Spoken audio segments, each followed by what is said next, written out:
고도원에 못생긴 나무가 산을 지킨다라는 책이 있습니다. 못생긴 나무가 산을 지킨다. 이 책의 의미가 뭐냐? 잘생긴 나무, 잘 뻗은 나무는 사용되어지는 용도가 많기 때문에 중간중간에 잘 잘려 나가더라는 겁니다. 그래서 못생긴 나무가 산을 지키게 된다는 겁니다. 못생겼기 때문에 용도가 적어서 오래 살아남아서 그 산을 지킨다 하는 의미입니다. 회사나 교회에서도 보면 너무 잘난 인재는 여기저기 쓰임 받느라 좀 바쁩니다. 그러면서 이 교회 저 교회 옮겨 다니기도 하고 또 이 직장 저 직장 옮겨 다니기도 합니다. 너무 잘나서요.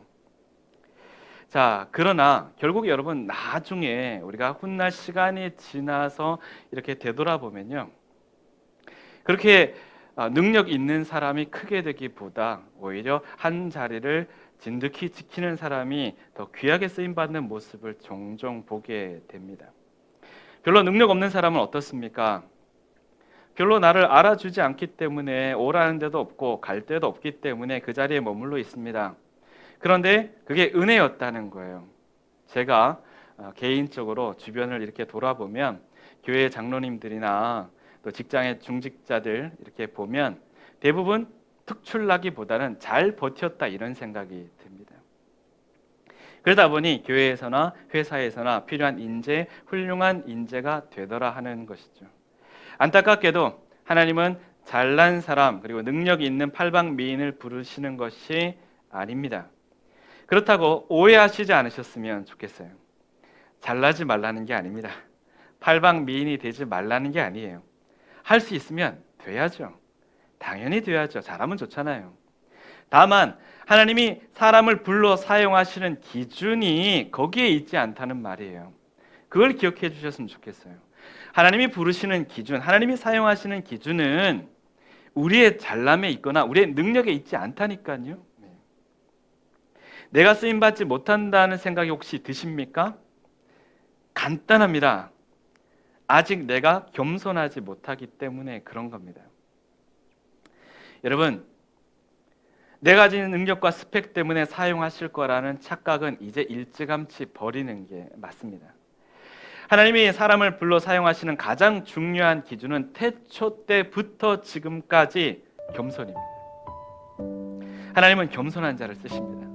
내가 10가지를 잘하든 한 가지를 잘하든 상관없이 하나님은 겸손한 자를 쓰십니다. 내가 쓰임받지 못하는 이유, 역시나 겸손하지 못하기 때문이다 보시면 되겠습니다. 하나님은 교만한 자를 쓰시지 않습니다. 자기 의가 가득한 자를 쓰시지 않습니다. 생각해 보세요. 자기 잘났다고 하는 사람 뭐하러 쓰겠습니까? 반면에 주님, 저는 죄인입니다. 저 부족합니다. 주님 뜻대로 하십시오. 기도하는 사람 하나님이 기뻐 쓰신다고요. 우리 본문 26절 말씀을 같이 한번 읽어보겠습니다. 우리 같이 한번 읽겠습니다. 형제들아, 너희를 부르심을 보라. 육체를 따라 지혜로운 자가 많지 아니하며 능한 자가 많지 아니하며 문벌 좋은 자가 많지 아니하도다. 아멘. 뭐라고 말씀하십니까? 지혜로운 사람, 문벌 좋은 사람, 능력 있는 사람 많지 않다 이렇게 말씀을 하고 있습니다. 잘난 사람이 많지 않다는 말이 뭘까요? 기본적으로 숫자가 적다는 것이고 또 숫자가 적다 보니까 그 안에서 겸손한 자를 찾을 확률은 어떻겠습니까? 낮다는 거예요. 소수인데 거기에서 겸손한 자를 찾는 거는 더 어려운 거예요. 그렇잖아요. 맞죠? 네. 자, 거기에다가 지혜롭지, 능력 있지, 문벌 좋지, 여러분 그렇지 못한 사람보다 겸손하기가 쉽지 않다는 겁니다. 잘난 게 많으면 겸손하기 어려운 게 맞는 겁니다. 우리의 마음이 바뀌었으면 좋겠어요. 그러한 자만 쓰임받는 것이 아니라 약해도 쓰임받을 수 있다. 그런 마음으로 우리가 바뀌었으면 좋겠어요. 본문 27절에서 28절 말씀을 같이 한번 또 읽어보도록 하겠습니다. 그러나 하나님께서 세상에 미련한 것을 택하사 지혜 있는 자들을 부끄럽게 하려 하시고 세상에 약한 것들을 택하사 강한 것들을 부끄럽게 하려 하시며 하나님께서 세상에 천한 것들과 멸시받는 것들과 없는 것들을 택하사 있는 것들을 폐하려 하시나니. 아멘. 자, 여러분이 생각하기에는 여러분은 없는 것 같습니까? 있는 것 같습니까? 여러분이 생각할 때는 내 인생이 있는 것들입니까? 없는 것들입니까? 뭐 그거는 여러분이 생각하시기 나름이니까. 자, 오늘 말씀, 하나님은 세상에 미련한 것들을 택하셔서 지혜로운 사람을 부끄럽게 하셨다. 약한 것을 택하셔서 강한 자를 부끄럽게 하셨다. 천한 사람, 멸시받는 사람, 무시받는 사람, 없는 사람 택하셔서 있는 사람 폐하셨다. 이렇게 말씀을 하십니다. 왜 그러셨을까요? 역시나 간단합니다. 여러분, 하나님 말씀이 그리 어렵지 않습니다. 우리 본문 29절 말씀을 같이 한번 읽도록 하겠습니다. 같이 읽겠습니다. 이는 아무 육체도 하나님 앞에서 자랑하지 못하게 하려 하심이라. 아멘. 어떤 육체도 하나님 앞에서 자랑하지 못하게 하시기 위함입니다. 자랑이 나쁜 겁니까? 그럴 수도 있고 안 그럴 수도 있어요. 여러분, 자랑이 무조건 나쁜 거 아닙니다. 자랑 잘하면 서로 기분 좋고 기뻐하고 행복한 거예요. 그런데 오늘 말씀은 특별히 하나님 앞에서 자랑하는 것은 교만한 것이고 하나님 앞에 자랑하는 것은 정말 어리석은 것이다. 이렇게 말씀을 하시는 건데요. 왜 그럴까요? 다 하나님이 주신 거기 때문에 그렇습니다. 하나님의 은혜이기 때문에 그렇습니다. 자, 우리 어린아이들 와서 아빠 나 이거 잘했지, 나 이거 잘 그렸지, 뭐 잘 만들었지 이렇게 얘기를 하면 기쁘죠. 왜 기쁩니까? 잘 만들어서 기쁩니까?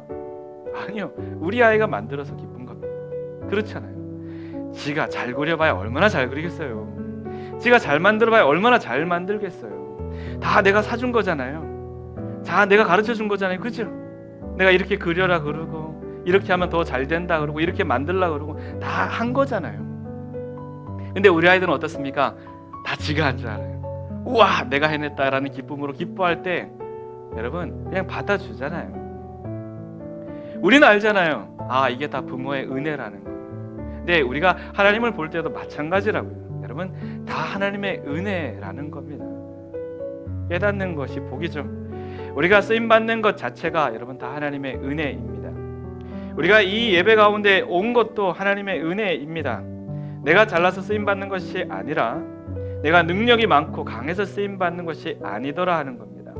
더 나아가서 내가 그 분야에 전공을 했다고 쓰임받는 것도 아니더라 하는 겁니다. 하나님은 전쟁의 전문가였던 골리앗을 전쟁의 초보였던 다윗을 통해서 무너뜨리셨어요. 아무것도 하나님 외에 자랑하지 못하게 하시기 위함이었습니다.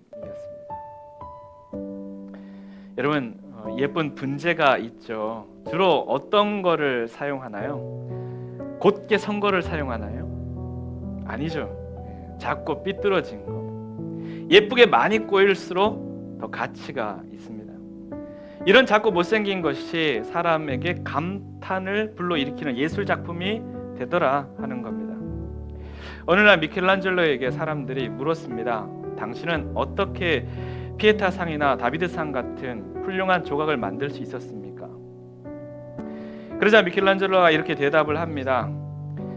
아무리 못생긴 대리석 조각도 이미 그 안에 다비드 상이 있다고 생각하고 믿고 그 아름다운 다비드 상을 조각할 때에 만들어진다는 거예요. 필요 없는 부분만 깎아내면 된다는 거예요. 성경을 보면 성경도 잘난 사람보다는 못난 사람들의 역사입니다. 부족한 사람들이 다 이끌어왔어요. 아, 이 사람 가지고 될까? 하는 그런 사람들이요 역사의 주역이 되었단 말이에요. 하나님은 잘난 사람을 들어 쓰신 것이 아니라 못난 사람들을 택하셔서 위대한 한 그루의 나무가 되게 하셨습니다. 사실 하나님이 부르실 때 다 약했어요. 못났어요. 모세가 그랬고요, 기도온이 그랬습니다. 이사야가 그랬고 베드로가 그랬습니다. 약했기 때문에 여러분 오늘 이 말씀들이 우리에게 위로가 되는 겁니다. 위로가 되지 않습니까? 모세를 보면서 기드온처럼 숨어 있다가 베드로처럼 못 배우고 못난 인생 하나님이 쓰시는 걸 보면서 우리가 위로를 받잖아요. 누구나 쓰임 받을 수 있구나.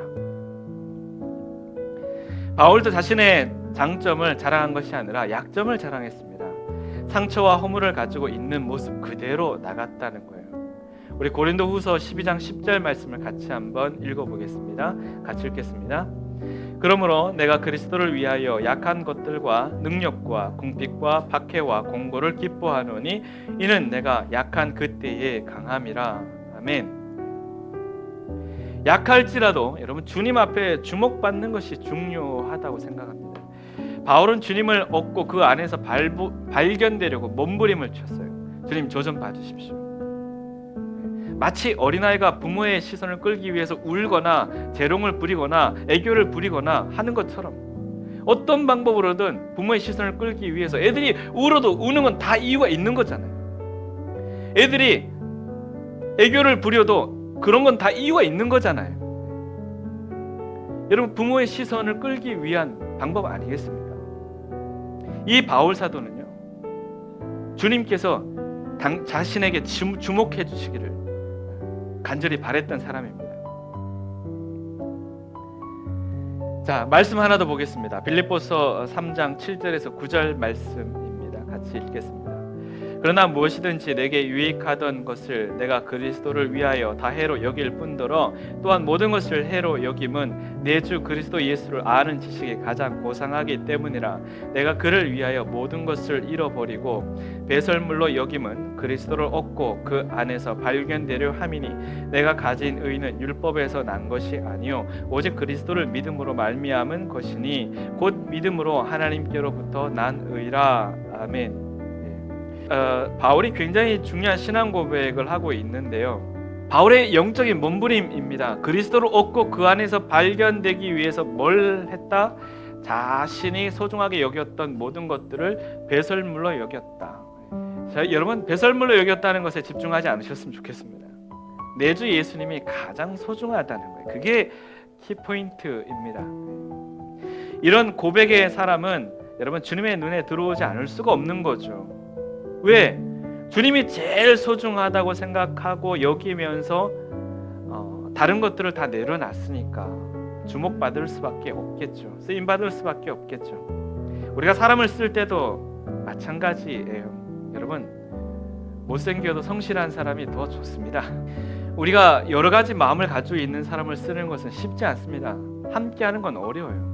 이 사람이 여기에도 마음이 있고 저기에도 마음이 있으면 함께 일하는 게 어렵습니다. 근데 이 사람이요? 저는 여기에 올인하기 위해서 이 직장에 이 일에 함께하기 위해서 다른 것 다 버려두고 왔습니다. 이러면 여러분 그 사람 쓰겠어요? 안 쓰겠어요? 쓰죠. 내가 여기 아니면 다른 데 가고 나는 여기 아니더라도 다른 데 할 때가 있고 이런 생각을 가진 사람 내가 얼마든지 기회가 되면 더 좋은 직장 가야지 내가 얼마든지 기회가 되면 더 넓은 데 큰 데로 가야지 높은 곳으로 가야지 이런 생각을 가진 사람 함께 할 수 있겠어요? 어떻게 평생 함께해요?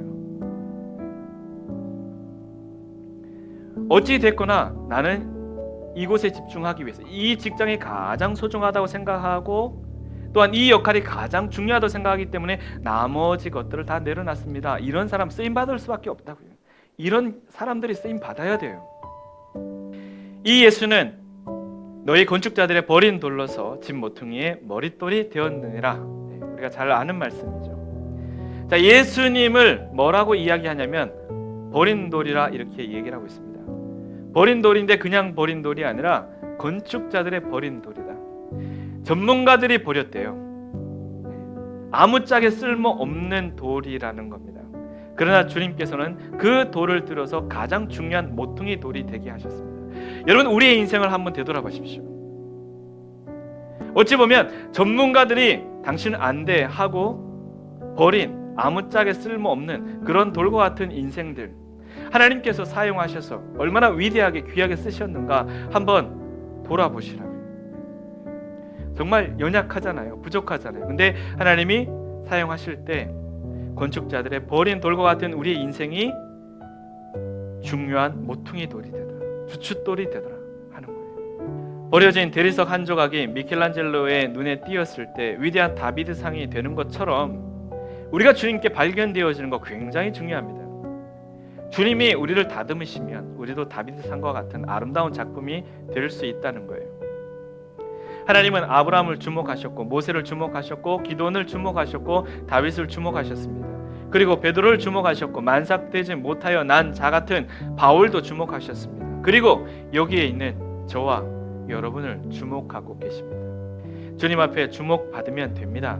그리고 주님 손에 붙들리면 됩니다.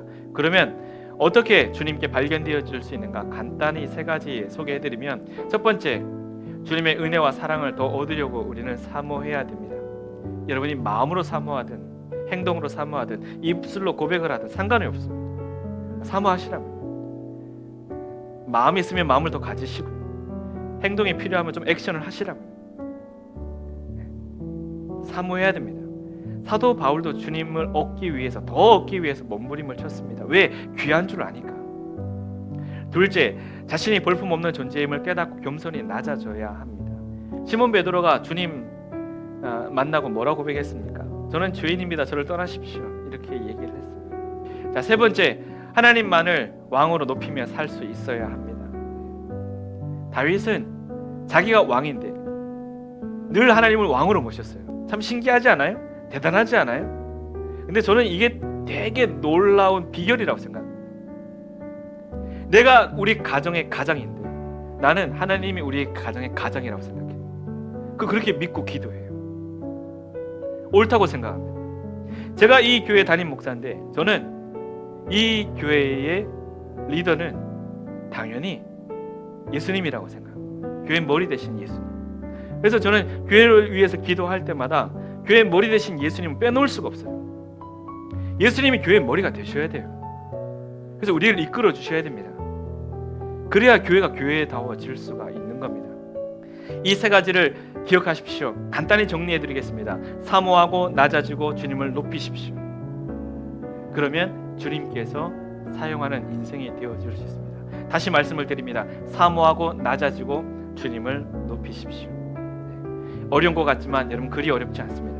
여러분이 조금만 마음을 먹으셔도 충분히 하실 수 있는 일이에요. 지금까지 주님이 오래 기다리셨잖아요. 여러분 그런 생각 드시지 않습니까?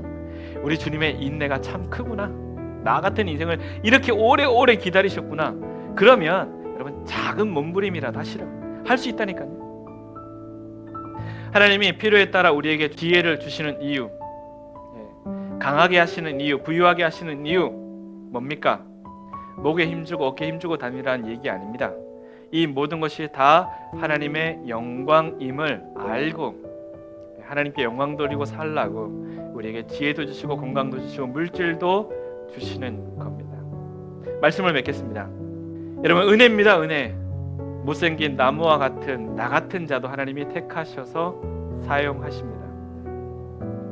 이 세상의 기준에서 잘생기고 못생긴 것, 장점과 약점 더 이상 우리에게 큰 문제가 되지 않습니다. 우리가 주님 앞에 발견되었는가 발견되어지지 않았는가가 훨씬 더 중요합니다. 발견되어지는 방법은 겸손입니다. 우리가 주님 앞에 낮추면 주님이 높이시는 거예요. 제가 누누이 늘 강조해 왔습니다. 내가 높이면 언젠가 무너집니다. 근데 주님이 높이시면 있잖아요. 주님이 높이시면 안전합니다. 주님이 주시는 능력으로 은혜로 더욱 겸손해지면 발견되어집니다. 하나님은 미련한 자를 통해서 지혜로운 자를, 또 약한 자를 통해서 강한 자를, 천한 자를 통해서 있는 자를 부끄럽게 하시는 전능하신 주님이십니다. 주님 앞에서 더 겸손하십시오. 그리고 주님을 더 사랑하십시오. 그리하여 주님 손에 더 붙들린 바 되는 여러분 되시기를 바라고, 오늘 이 자리가 주님이 나를 발견하시어 새롭게 하시는 자리가 되어지기를 주님의 이름으로 축원합니다. 우리 같이 기도하겠습니다.